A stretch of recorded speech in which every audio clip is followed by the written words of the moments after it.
Welcome back to the basement. We have my homies in here. We have Prescott. We have John. So today we want to talk about the elections. Recently, we just passed our current election cycle, the big one.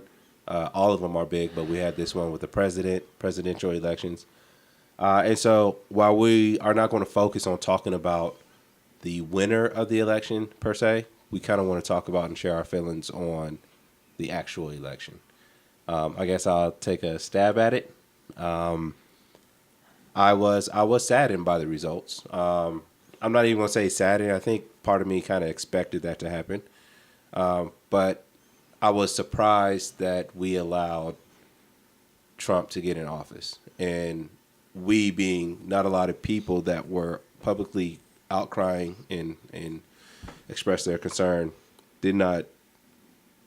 I feel like more people complain about Trump than people that were for him. And the fact that he got in office was just kind of had me scratching my head. What went wrong? I know we were talking off recording about who voted, who didn't vote, thinking about the third party.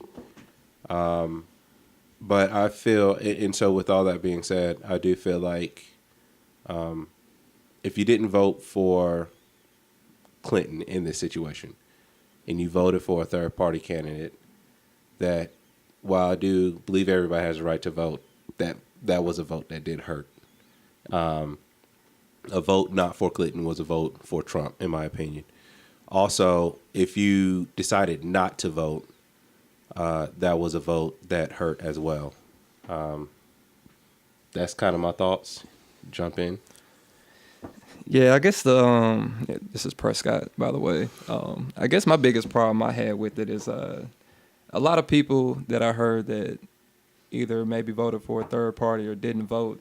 They always brought this argument that you're voting for the lesser of two evils.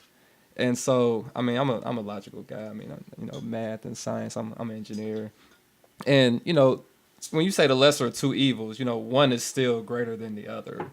And sure, we didn't have ideal candidates this time, but I guess in my mind, I thought we all kind of agreed that what the lesser of two evils was. Correct. But Yeah. apparently, people weigh those things differently. So I guess that was my problem with it. But I mean, I guess the people decided it's no turning back now. I mean, Yeah, there's no turning back. Yeah. So, It's said and done. so what do you think? I'm John, and like Prescott, I'm a logical thinker as well. So I can just recount the fact of watching election night, and I was confident that Clinton was going to win. I got up early that morning, I went in to vote, and I knew for certain that Clinton was going to win. As I saw states start turning red, and it was hitting me like, wow, Florida's red, North Carolina's red, Ohio's red, and now Wisconsin's, is neck and neck, about to turn red. I was like, Trump's going to win. Mm-hmm. And I didn't get sleep that night, and I probably got about 2 hours of good rest. Mm-hmm. Woke up the next morning, and I told you guys offline, it was like walking around, death was in the air. Like everybody was mourning like the loss of a grandma, Yeah.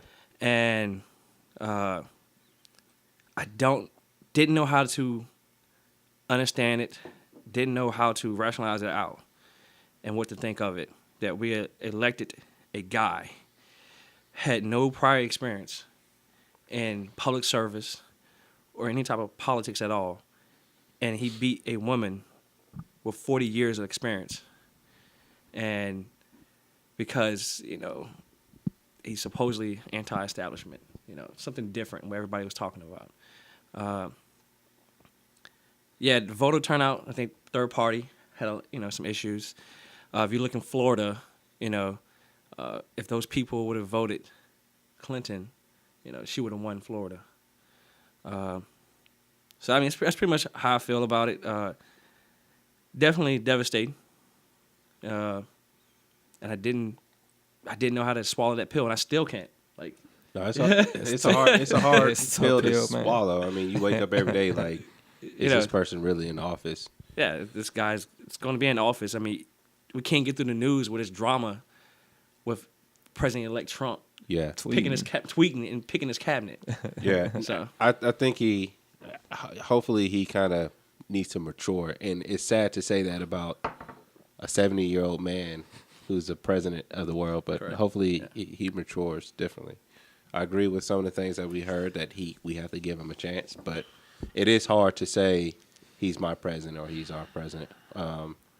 Were you about to say something? Yeah, I was gonna say you brought up a good point. You said Hillary had over 40 years of experience in service. So I've heard this in the the normal realms of careers.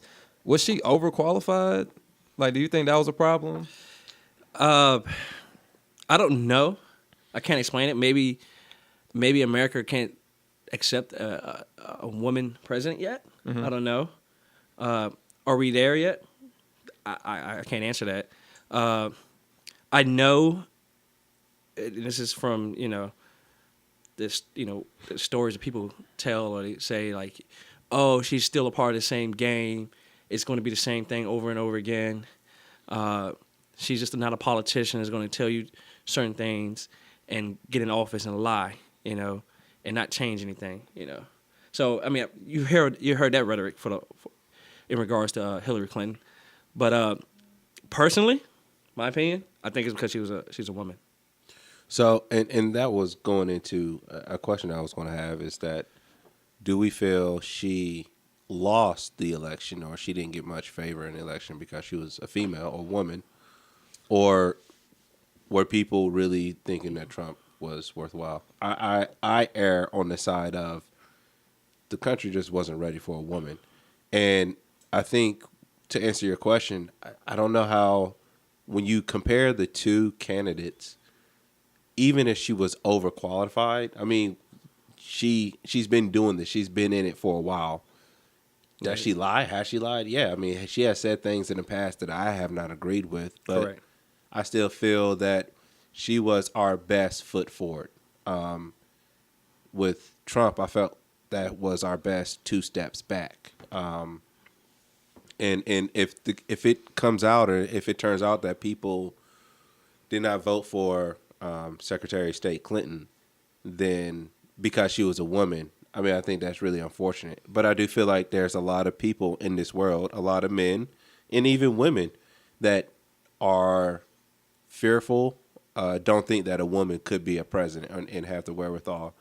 And it goes back to the whole notion of, when it comes to black folks, that we always have to work twice as hard as the next man.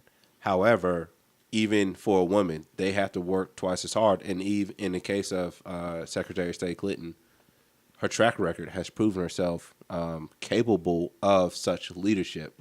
She has had some setbacks, but I mean, I think she was totally qualified, and not as opposed. Even if she was overqualified, just because she's been there for 30 years. I personally think that she was more qualified than any other president I've been aware of. In terms of like George Bush was a son of a president and he was a governor, but Hillary's been the first lady. She was a senator of New York, and then she's been the secretary of the state. So, and she was in public service before that. So I personally think that she was qualified compared to other presidents first time running. Yeah, I'm not saying she's not qualified, but Yeah. I think a lot of people's argument was, we rely on this system, the government to, take us in a certain direction.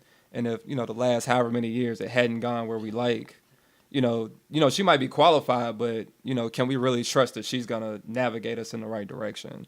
I mean, that's not my argument, but I think that's what a lot of people's arguments were. And it goes back to the election, right? So there's a lot of factors that play into it, Definitely. like why people voted for Trump, why people didn't vote, why people went third party. Mm-hmm. A lot of it has to do with the fact, yes, Hillary was a woman, right? She couldn't be trusted. I think that played a factor. Mm-hmm. Like a lot of people were hung up over the emails. Mm-hmm. I think supposedly the anti-establishment movement, like people want their jobs back, want the factory jobs back in the rural areas. So I think that played a part into it as well. And like what's his name off of CNN, Van Jones. Yeah. And when he called it white lash, Yeah. I agree with that. You know, that rhetoric, that racist rhetoric and sexist rhetoric he created that came, like I said, offline. It came with him. You know, people want to vote for Trump. He has economic policies, but then he had this little package with him that labeled xenophobia, racist, sexist, didn't file my taxes, So I think there was a lot of factors played in it, and everybody, what I say, people vote on their conscience a lot of times. So what's his name off of TNT, NBA? Ernie Johnson. Ernie Johnson. Yeah, Did you hear what he said? Yeah. He said he walked out of the polls with a clear conscience, knowing he couldn't vote for Hillary or Trump. But then, he's asking us to come together, to unify in America, despite the outcome. I don't agree with that. I don't think you should vote for on your conscience. I think you vote for the progression of the country and you vote for the best way forward. So, it goes back to the lesser of the two evils, right? I mean, you rationally think it out, you logically think it out, who is the best fit for this job, because this person is going to be the leader of our free world and have to make these critical decisions, and then you vote for a third party where they're not going to win. So yeah, one thing I'm starting to learn through this election is you kind of hit on it, how people vote with their conscience is, I mean, everybody has values and everybody's values are rated differently. correct. And so one thing I'm coming to understand is things like racism, minorities tend to value that a lot more than other people. Yes. So, an average white person might say racism is bad and might not agree with it. But, if you don't experience it and you don't see how it hinders you in society, you might, at the end of the day, that might be a small thing that you really care about. That's correct. So when you see somebody like Trump, you're like, yeah, he might say something racist, but he might help me get a job. And at the end of the day, that's all I care about. So that's one thing that this election kind of opened me up to, is just understanding that, I value, I truly believe that everybody should be treated equal and, and be treated fairly and have equal opportunities and all of that. Yeah. But I understand that, I guess some people just, they assume everybody has that or just thinks they do, or if they don't, then, we'll work on that later. Let's try to get us jobs, or, Right. let's try to, take care of my family, make sure they get in the right schools and things like that. So that's just kind of one thing I've been opened up to recently. So real quick, so we can jump into our subtopics, right? Yeah.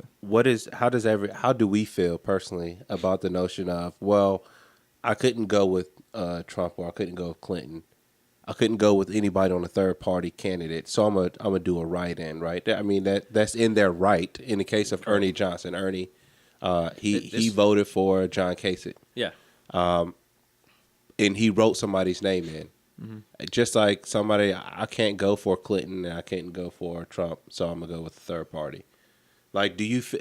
It's fair, but I feel like it's hard for me to just kind of like, well, you express your right to vote. I mean, I feel like, again, especially if you're doing a write-in, you're really, if you're voting for Trump, if you do that in this case. So Or Harambe. Oh my God! Yeah. There was a lot of write-ins for Harambe. Yeah, man. But, Shout out to Harambe. Yeah, I agree. I mean, I was, my heart was set that Clinton was going to win. And I feel you vote third party, you helped out Trump. You didn't vote at all, you helped out Trump. You had a write-in, you helped out Trump. That's how I personally feel. And we just, we accepted it. So, I mean, what is the solution? What do we do from here? Like, what do we prepare for the next 4 years in the next election? Right. How do we make sure we firmly pick the right candidate? What do we have to educate people about, voting, history of voting, pay close attention to certain policies that they bring up. I mean, if you go back, and I hate to rewind back on the Trump, if you watch the debates, he didn't hit on a single point on none of the policies that were brought up, and he still won. People still accepted it. You know, I thought Hillary was clear and concise about what she wanted to do, and she had a thought-out plan. Right. And Trump did not, and he still won. So do we lose faith in our system now? Do we lose faith in our voting system? So I think it comes down to everybody has to understand that they are participants into the election process, even when there's no elections. I mean, I think being active in your community, actively engaged, and looking at what laws and literature is coming out, looking at what policies are being pushed. And I think that's why, in the case of North Carolina, Governor Pat McCrory is going to be a one-time governor because he has pushed a lot of policy that has not been fair for the people overall in the state of North Carolina. And I think that's why there's been a huge push for people to make him a one-time sitting governor. We have like 1 minute left. I went too fast. What I'll say, though, is let's just wrap this up. I guess any closing thoughts you guys have on the election process, and then I would tell the people out there, follow the senator from California, get rid of Electoral College. The people spoke, and we live in a democracy. Let's not have this Electoral College making our decisions. And that's a huge topic, I guess, that could be discussed as well. Yeah. I don't know, man. I'm still shocked over it, man. I'm not gonna lie. I didn't watch the results that day. Like, something told me. My buddy texted me, said, "Hey, man, you want to go to a watch party?" And I was like, you know what? I'm not even gonna watch TV. I'm gonna cut on Netflix. I'm gonna cut off my phone. And I had a good night's sleep that night. I'm not gonna lie. I didn't. And then I woke watched up. it. Yeah. I woke up to a text message from my buddy. He's over in Dubai right now. He said, "Well, I think I'm gonna just stay over here the next 4 years." And I was like, "Damn it! Like, it happened."